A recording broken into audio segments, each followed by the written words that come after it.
Muy buena gente, hoy vamos a continuar con el curso de PSIN y en este video vamos a ver las variables y los tipos de datos en PSIN. Bueno, para comenzar a hablar un poco de los tipos de datos, siempre que vamos a trabajar con algún programa, algún lenguaje de programación, tenemos que almacenar algunos tipos de datos. Entonces hay tipos de datos de tipo carácter. Hay tipos de datos numéricos, hay tipos de datos, dentro de los numéricos están los enteros, están los decimales, los reales, los que vienen con punto decimal. Y están, en este caso, en este programa PSIN, están los tipos de datos booleanos que vienen a ser lo que es falso y verdadero. Aquí tenemos el programa ya listo, con su respectivo par de cierre, que sería inicio de algoritmo y fin de algoritmo, final algoritmo, en donde tenemos que ver los tipos de datos.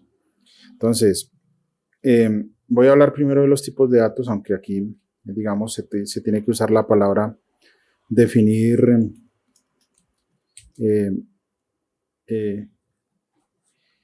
la sentencia definir, y a continuación escribimos el tipo de variable. Entonces, por ejemplo, le podemos decir mi variable, y con la sentencia como, aquí podemos ver los cuatro tipos de datos que podemos definir en las variables en este programa. En este caso estaría carácter, entero, lógico y real. En este caso vemos el tipo carácter. Se diferencia de pronto de los numéricos, que con los numéricos podemos hacer operaciones matemáticas, mientras que con los caracteres no podemos realizar estas opciones. Entonces, por ejemplo, si lo definimos como carácter, mi variable, finalizamos con punto y coma. Aquí podemos almacenar solo caracteres o solo string. En este caso el programa está en español. Regularmente en los demás lenguajes se delimita o se escribe como tipo string. Serían los demás lenguajes, diría así, como tipo string. Entonces, para asignarle un valor a mi variable, entonces le podemos colocar mi variable, y con el signo igual, entre comillas, podemos asignarle ese valor. Por ejemplo, hola, podemos escribir ahí. Finalizamos con punto y coma, y aquí ya tenemos en esta variable almacenado la palabra hola. Si queremos escribir esto en consola, escribimos la sentencia escribir, y en este caso mi variable. Finalizamos con punto y coma, y si ejecutamos el programa, aquí nos va a escribir la palabra hola. Digámoslo así,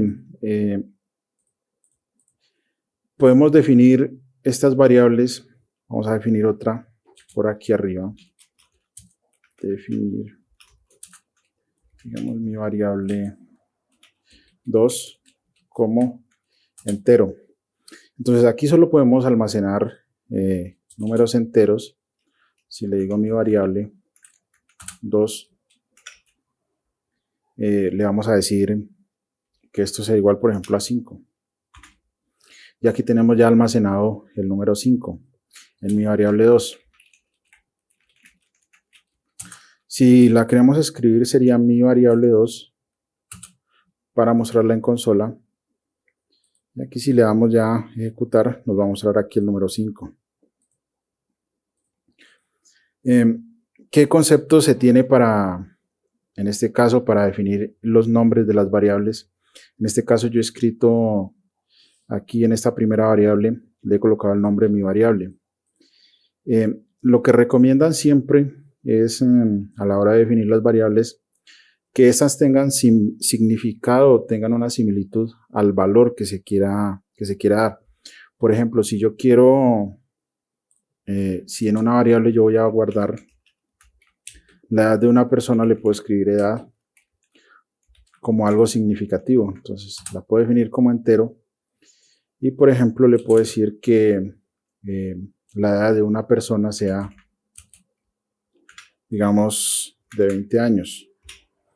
Aquí ya tendría almacenado esta variable, este número en esta variable. Y a la hora de que vamos a revisar el programa o a la hora de que vamos si vamos a trabajar con los datos o a revisar toda la programación, tenemos algo que es muy necesario y que sería, esta variable sería significativa a ese valor y sería fácil identificarla en todo el programa. ¿Qué otra cosa tenemos que tener en cuenta a la hora de definir variables? Las variables también las podemos definir,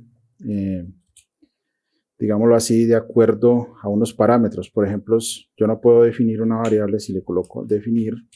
No puedo usar palabras que estén dentro de la programación o que hagan uso de esa programación. Por ejemplo, la palabra definir ya está definida dentro de este lenguaje. No podría usar yo la misma palabra para definir una variable, por ejemplo, como entero.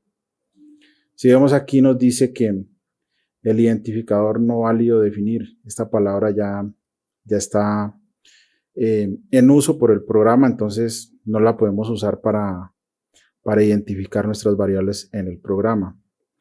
¿Qué otra cosa no podemos usar? Hay algunos, digamos, algunos lenguajes que son sensibles a minúsculas y mayúsculas. Por ejemplo, si le doy definir, en este caso, él me reconoce la misma palabra definir con mayúscula y con minúscula. Para él sería lo mismo, digamos, si yo la escribo toda, definir y definir tanto en minúscula como en mayúscula. Hay lenguajes que reconocen esto y hay otros lenguajes que no. Por ejemplo, si una sola letra cambia de minúscula a mayúscula, el programa va a reconocer esto y no las va a identificar como la misma variable. En este caso, si las identifica, sean mayúsculas o minúsculas, la palabra se va a significar lo mismo. ¿Qué otra cosa podemos decir de las variables?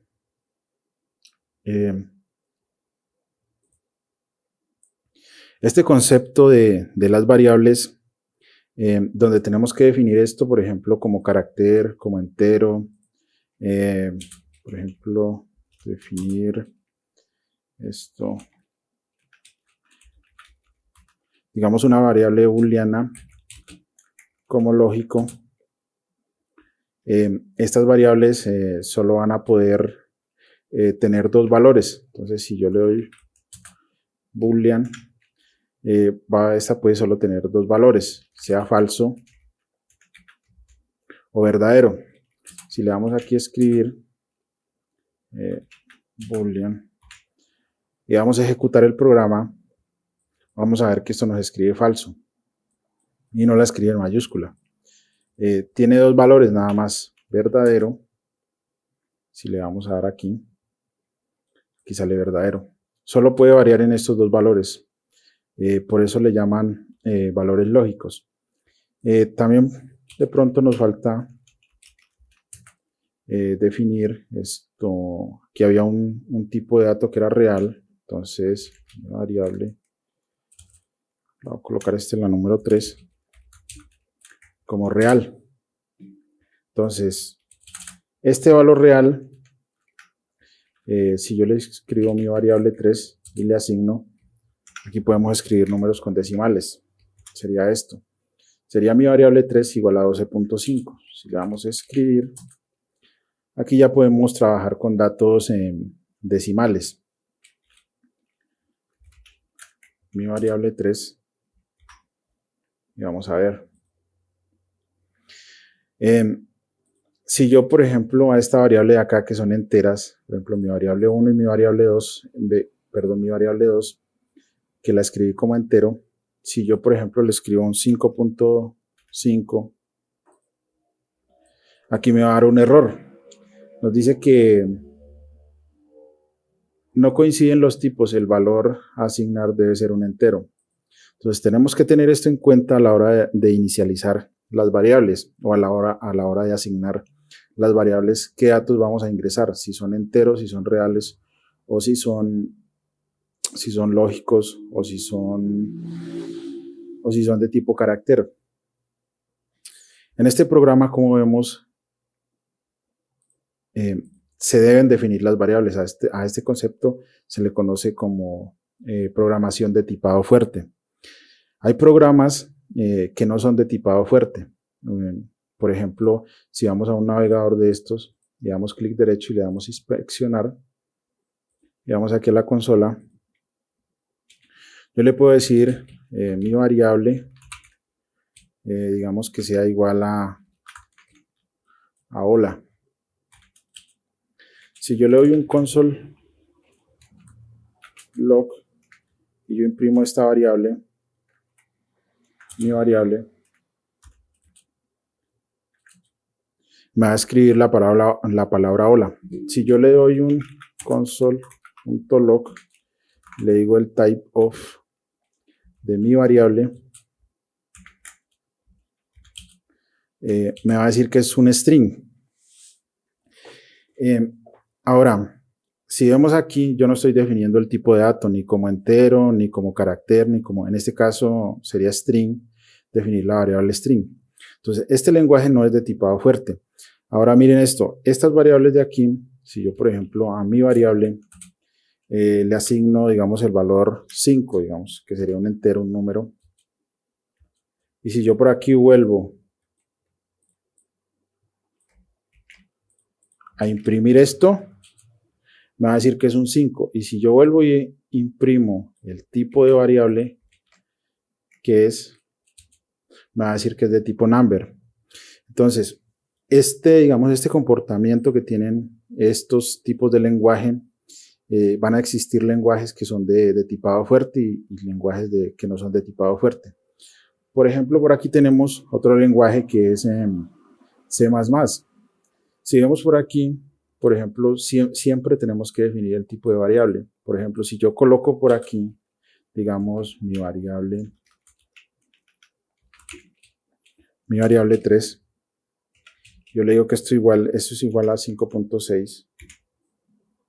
Y si yo, digamos, corro el programa aquí, él me va a decir que hay un error. Él me va a decir que mi variable 3 no está declarada. Siempre, entonces, en este caso, por ejemplo, los valores enteros en este programa siempre se definen con la palabra in, de que eso viene de la palabra integer. Seguido damos el nombre de la variable y pues si queremos inicializar esa variable ahí mismo, la podemos inicializar. Lo mismo sería, por ejemplo, para los tipos, en este caso se definen como float, que sería el valor real de lo que veíamos en PSIN. Y lo mismo, definimos el tipo de dato, el nombre de la variable y si queremos en esa misma sentencia inicializamos la variable. Bueno, hasta aquí sería la explicación del tipado fuerte y el tipado débil de los lenguajes de programación.